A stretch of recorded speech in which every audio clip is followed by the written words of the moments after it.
ഒരു സ്വപ്നം പോലെ കൺമുന്നിൽ കണ്ടേ പല നാളായി കാക്കും ആശകൾ കലിതുള്ളും കടലും ഇരുളറിയും കാടും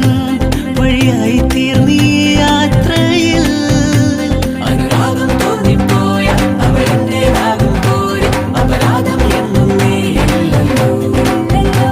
ഒരു ലക്ഷം കള്ളം കൊണ്ട് ഈ ലക്ഷ്യം നേടും നേരം അവൾ ലക്ഷ്മി ദേവിയായി വന്നിതാ